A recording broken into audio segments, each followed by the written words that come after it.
chimes by Captain Christy Ring.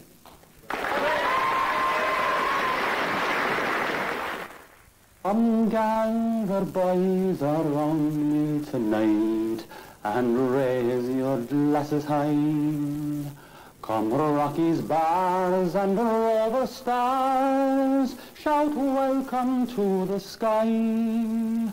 Let bonfires blaze in heroes' praise, let Shandon echoes fling, as homeward bound with hurling crown comes Cork's own Christy Ring.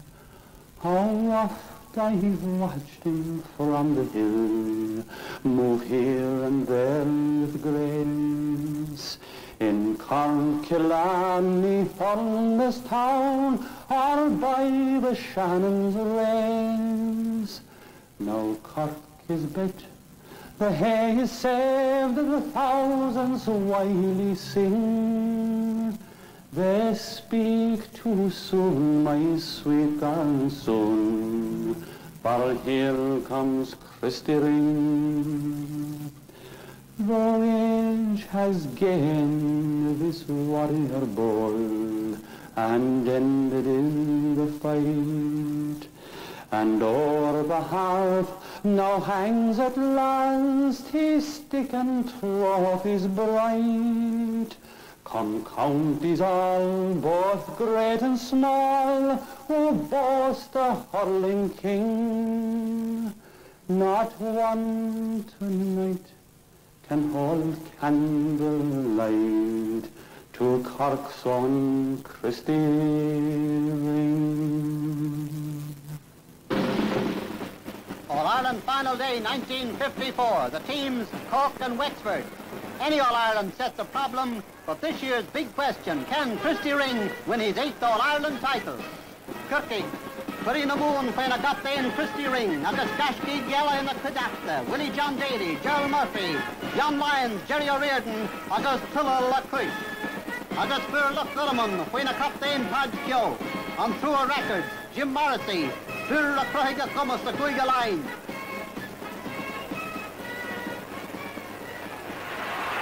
Hen Kirky Geranun C, agus a number to Lorna na Barca, Tagan Christy Ring is Jack. Sgurran harna Cosantori, agus Bull Canis Jack the Hard the draw, on Cool, Octa Art Foley and Chin, the Luckgurman agus Tuscany. Jasper Flatamak, agus only Rode Christy. Cana Ard Haran Cross Lawn, Akfan, Con the Moyer a Dola Goyle. Sha, Purina Tan, Jack the Lord. Con that Gurman Puxair, Nicky Racker, the Gamshu, Urka Crin, agus Colleen. Puxairella, the Hogarlig Nick Rackard. And Leroy the Stackanish. And Tom Ryan, Amchi and Shea, agus Shin Cool, the Luckgurman. Agus a Glahama, Luckgurman, Con Pussig Cool, agus Tree Colleen, agus Cui Colleen, and Kirkig. The maestro himself racing across now to the right wing, just in under the Hogan stand. He's 50 yards out. He has it on his stick, and it's a high one. Right in, and it's over the bar for a point for Christy Ring. Here the Nonag, August reflect Kirky gun law. August reflect Christy Ring and law freshen. Marvui she and Nyok. Rod Narvui gain your rivisha. A Octo Baum ila Aaron.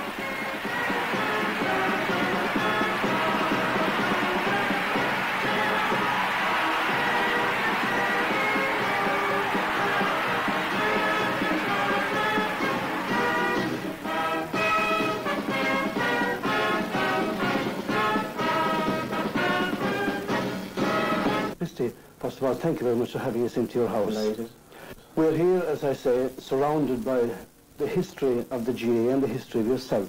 You tell me, I suppose, like you did before on the radio programme, that growing up in Clyne was conducive to being a hurler. It was indeed. Tradition was very low, but the enthusiasm was very big and very ripe. Now, also, of course, you had the hurling field behind the house. That was a great help. And I had plenty of people to play hurling with, and plenty of help from the neighbours and the teachers and the priests and everybody associated with the village. Used to go out in the evenings after school? After Mass, after school, in the morning, in the evening, after matches. How old were you when you remember hurling first? I really couldn't say, but I think I remember the 1931 final on radio. That was the famous three matches with Kilkenny. Yeah. And after that, then I'd say I don't remember hurling until I became about 15 years of age. And where were you playing on the local team at the time? Well, I played, at that time there was no juveniles, but the nearest thing you could get was a number 18 minor, as it is called. And I played first line for a number of years. I'd say it's under 18 at 14, 15, 16. And then Klein couldn't get enough players to make a minor team, so I carried on into Middleton and I played with them for 2 years. Now we'll talk about the minor first for a while. You won an All-Ireland medal minor? Well, I was a sub in 1937 in Killarney, 37 in Killarney, and then in 38 I played. And I played in until some grade until I finished. Take us back to that game in 38. That was your first time playing in Croke Park, I suppose? It was my first time playing in Croke Park, but we had played in the Munster Championship semi-final. And I don't think I played too well, but I played well enough to be. I was selected the following Sunday in the senior hurling team. Straight after the All-Ireland? Straight after that. Indeed, Christy, I suppose it could be said that over the years determination was one of your great attributes. Well, I don't know, I suppose it could be, but I don't know where that springs from. But you had it anyway. When did the Glen come then, Glen Rovers? Well, I went to work in the city and I fell in with the Glen, Jack Lynch and company, and stayed with them until I finished. The Glen has meant a lot to you over the years? The Glen has meant a lot to me, an awful lot really. The comradeship I made and the club itself has made, it has a tremendous bearing on my life and the whole. Is there such a thing as a spirit of the Glen? I don't know how you describe the spirit of the Glen, no more than describe the spirit of the Bars or the Rockies or Spirit of Clyne. Spirit of Clyne, I don't know. It's just that they have this tradition of playing the games that should be played, hard and tough, and taking their beating as well as winning in the same spirit. Now, 41 was the first of the 4 in a row. It was your first senior medal. Where did you play on that team? Played a half forward on that team, right half forward. I played there for most of the time I played. Who was alongside you in that half forward line? And I couldn't say it. I could say, all right, there was Barry, Jim Young would be there. Oh, Jim was around. Where was Jack on that team? Was there. Was Jack centre field? Jack would be midfield, I'd say, with Sean Barrett. Thank God the most of them must have around. Still with us, yes. That first medal, can you remember the excitement of getting it? I can't remember the excitement of getting it. I don't remember much about 42, 3, and I remember 44 well. Well, the strange thing about it is that you would remember most Munster finals rather than the I was going to come to that. I remember a Munster final, and you'd remember this too. Tipperary got a 21 yards free, or 30 yards free maybe, and you were in the goal and you matched with the ball. Do you remember that? I did. Twice, I think. That's right. Can you tell us about things I remember?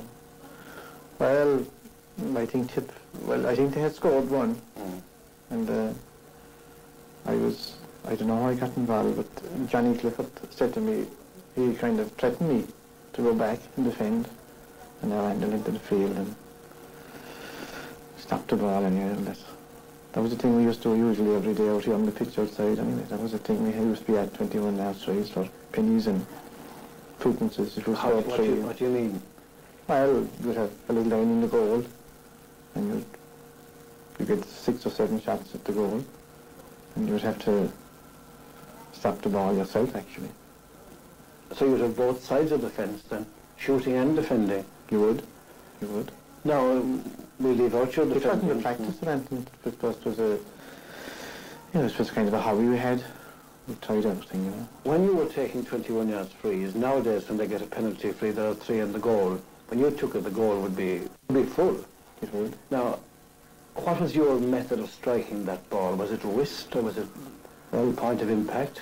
I'd say the most important thing is to get it upright, and you kind of pick a spot before you start to pick it up, and you hit it towards that and you hope for the best. That's about it. No plan. Where was your particular spot in the net? Where would you like to pick? Any spot I'd see that would be, sometimes you might know the players. They mightn't be as good as the others, you know. That's it then. You don't have to worry about picking it deliberately, but you have to have something in mind. But I say to get it up correctly and hit it right is a very important thing. When you're waiting to take a free, say, in the boiling heat of a Munster final, what do you think about? Well, I suppose you think about, you can't think about the consequences anyway, but you think about scoring a goal, I'd say. Think about just getting somewhere. But they say, sticking it in the back of the net. It, yeah. Must be a great satisfaction. It's a great satisfaction if you want to do it. Some people don't want to take 21 air strays, but it was a job I was saddled with, and when you're saddled with something, you've got to make up your mind. And that's it. 52, 53 and 54.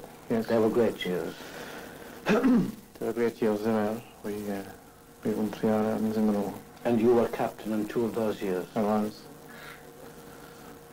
One I was captain because I was Avondhu won the county championship and they had no one on the team, and I happened to be the senior member of the panel, and I was given the captainship. Then 54, as you're marching around with the team, you're captain, you win your 8th All-Ireland medal.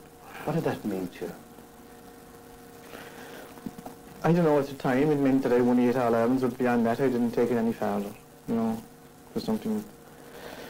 I'm sure the public got, people got great thrill from that, but didn't they just? As I was concerned, I just played, and it was just another thing that happened to me. You were the star of stars, you were the man of genius. How did this affect yourself as a person? There's no doubt you were. It didn't affect me at all, really, because I could never say, like, the contest was the most important thing for me. I mean, like, playing the game was the most important thing. That was always concerned. It wasn't what I got from it, or what was at the end, but to play hurling or Cork, and that was the most important thing. Wearing the red jersey was a big thing to you? Well, I suppose it was, but as I said, playing was the most important thing because I enjoyed it, you know. It's kind of a hobby with me. And you played for so many, many years? I played for a lot of years. You know, I played for a good number of years, but sometimes I feel I'd played too long. Did you reach a day when you said to yourself, that'll be my last match? No, I never looked at it that way. I just didn't play anymore when the time came. Not that I didn't feel I couldn't play, but I felt I'd done enough, and I'm sure I have, really, from the point of view that you should have somebody else here today instead of me. It's about time they stopped talking about me. Ye young men of Ireland who are anxious for hurling, a word of advice I will give unto ye. Come down to Cork City to the athletic sports field, and there you'll find Christy, the pride of the league. 'Tis he'll show you hurling like Finn or Cullen, to the name of this hero fond memories will cling. From Galway to Dublin, from Beirut to Malin, all Ireland is toasting the Ball Christy ring. For lifting and striking and doubling like lightning, for point and goal scoring, his praises we'll sing.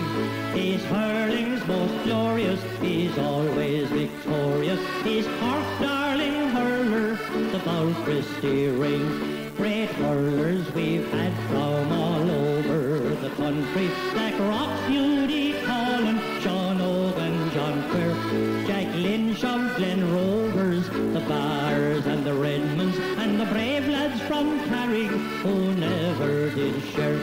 Tiprary's Pat Stakelum, Bannon and Kenny, the Rackers of Wexford and Galway's McKing, John Keane of the DC's, Mick Mackey of Limerick, they all must give way to the Ball Christy ring. For for lifting and striking and doubling like lightning, for point and goal scoring, his praises will sing. He's hurling's most glorious, he's always victorious, he's Cork's darling hurler, the Bowl Christy ring. In great hurling matches against Tip and Kilkenny, against Galway and Dublin, against Wexford and Clare, against Waterford, Limerick and all other counties, our hero was foremost, he never showed fear. 8 medals he now has, a record unbroken, of hurlers he now must be surely the king. So boys all together, one last rousing chorus, 3 cheers for the maestro, the Bowl Christy ring. For lifting and striking and doubling like lightning, for point and goal scoring, his praises we'll sing. He's hurling's most glorious, he's always victorious, he's Cork's darling hurler, the Bowl Christy.